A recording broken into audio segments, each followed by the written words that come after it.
उन्होंने नचिकेता की परीक्षा लेनी चाहिए।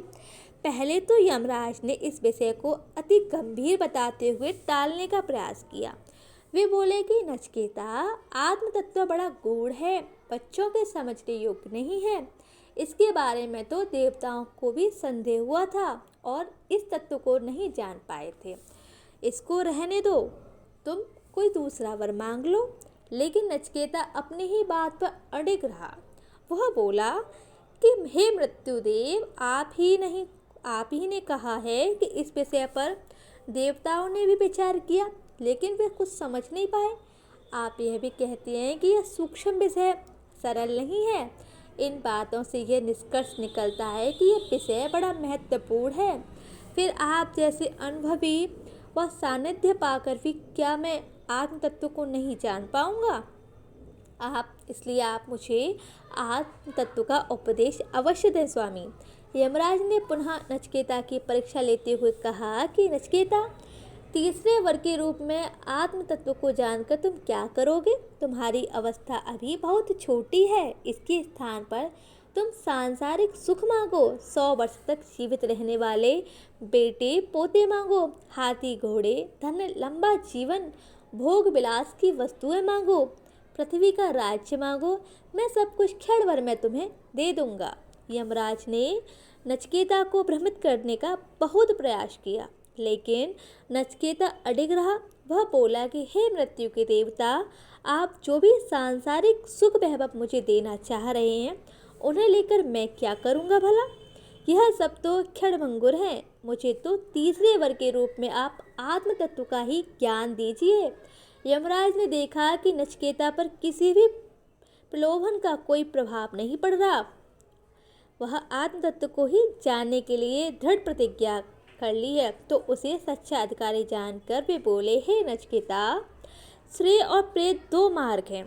उन्हीं को क्रमशः विद्या अविद्या कहा जाता है। दोनों ही सुखदायी हैं। श्रेय विद्या आत्मिक सुख प्रदान करने वाला है, अर्थात इस मार्ग पर चलकर जीव आत्मा का उत्थान कर या कल्याण करता है, जबकि प्रेय अविद्या सांसारिक सुख देने वाला है। इस मार्ग पर चलकर जीव सांसारिक सुख भोगता है और बंधनों में बंधकर आत्मा का पतन करता हुआ जन्म मरण के चक्र में फंस जाता है। हे नचिकेता, बुद्धिमान मनुष्य श्रेय मार्ग का अनुसरण करता है, जबकि मूढ़ मनुष्य प्रेय मार्ग का अनुसरण करता है। तुम श्रेय मार्ग के पथिक हो। हे ऋषि कुमार नचिकेता, आत्म तत्व का ज्ञान सामान्य विषय नहीं है। यह बड़ा गूढ़ है। यह सामान्य व्यक्ति के समझ में आने वाला विषय नहीं है। अनेक लोग तो ऐसे हैं जिन्हें आत्मा संबंधी बात सुनने तक को नहीं मिलती। इस ज्ञान को कोई विरला ही प्राप्त कर पाता है। आत्म तत्व तर्क वितर्क से परे है। आत्मा का ज्ञान तभी प्राप्त होता है जब आत्म तत्व का ज्ञाता मिल जाता है। आत्मा के बारे में अधिक विस्तार से बताते हुए यमराज ने कहा कि हे नचिकेता, प्रकाश रूप आत्मा जीव के रूप में हृदय में रहता है। आत्मा को शोक या हर्ष नहीं होता, क्योंकि ये तो बुद्धि के विकार मात्र है। नचिकेता ने पूछा कि हे मृत्युदेव, जो ब्रह्म सनातन है, गूढ़ है, प्रपंचों से पृथक हैं, भूत भविष्य वर्तमान से पृथक हैं, उस परम ब्रह्म के बारे में विस्तार से मुझे बताइए। इस पर यमराज बोले कि वेदों में जिसका वर्णन किया गया है, उस अक्षर ब्रह्म को तुझे बतलाता हूँ। वह ओम या प्रणव है।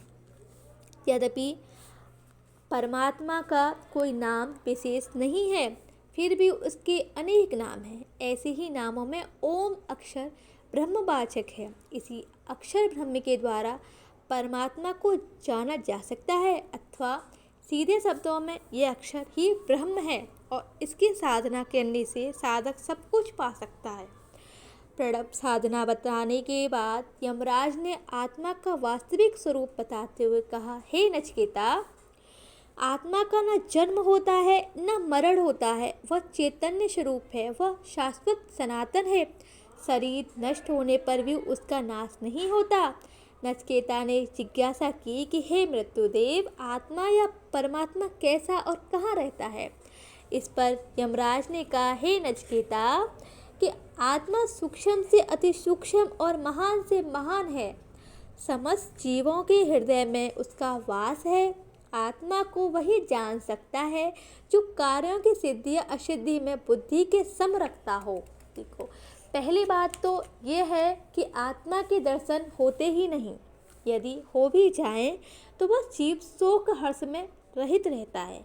वह शरीर में रहकर भी शरीर रहित है। यमराज ने कहा, हे नचिकेता, आत्मा शरीर रूपी रथ का रथी स्वामी है, बुद्धि सारथी है, मन लगाम है, इंद्रियां शरीर रूपी रथ के घोड़े हैं तथा इंद्रियों के विषय पर यह मार्ग है जिस पर इंद्र रूपी घोड़े दौड़ लगाते हैं। नचिकेता, जिसको आत्मा का ज्ञान नहीं, उसका मन बहुमुखी होता है और इंद्रियां भी उसके बस में नहीं रहती, जबकि आत्मज्ञानी अंतर्मुखी होता है और उसकी इंद्रियां उसके नियंत्रण में रहती हैं। वह जन्म मरण के भंवर जाल में नहीं फंसता, संसार सागर को पार करके विष्णु के परम पद को पाता है, अर्थात उसको मोक्ष की प्राप्ति हो जाती है। यमराज ने कहा कि नचिकेता, आत्मज्ञान का मार्ग बड़ा कठिन है। ज्ञानियों ने इसे तेज धार वाला कहा गया है, लेकिन ज्ञानियों के लिए यह सुगम है। अतः तत्वज्ञानी से आत्मज्ञान प्राप्त करो। परमात्मा सभी जीवों में आत्मस्वरूप से व्याप्त हैं। जो कोई हृदय गुफा में परमात्मा के नित्य निरंतर दर्शन करता है, वही शाश्वत सुख परम आनंद को पाता है। हे नचिकेता, अब मैं तुझे यह बताता हूँ कि मरने के बाद जीव का क्या होता है, अर्थात अंत समय में जिसकी जैसी कामना होती है, जैसा जिसका ज्ञान होता है, उसी के अनुरूप मरने के बाद जीव अगला जन्म ग्रहण करता है।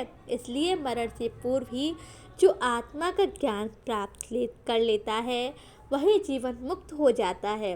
अर्थात अंत समय में जिसकी कोई कामना शेष नहीं रहती और जो आत्मा का ही ध्यान करता है, वह परम ब्रह्म में लीन हो जाता है। उसमें और मेरा भाव नष्ट होकर सभी ग्रंथियां नष्ट हो जाती हैं और वह अमृत रूप हो जाता है।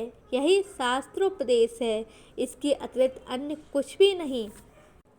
इस कहानी से हमें शिक्षा मिलती है कि हम जिस लक्ष्य का निर्धारण करें उसे अवश्य प्राप्त करना चाहिए। ऐसा करते समय किसी भी प्रकार के प्रलोभन में नहीं आना चाहिए। दूसरी शिक्षा यह मिलती है, यदि मनुष्य किसी भी कार्य को करने का दृढ़ संकल्प कर ले और अपने मार्ग पर अडिग रहे तो उसे निश्चित ही सफलता मिलती है, इसमें जरा भी संशय नहीं।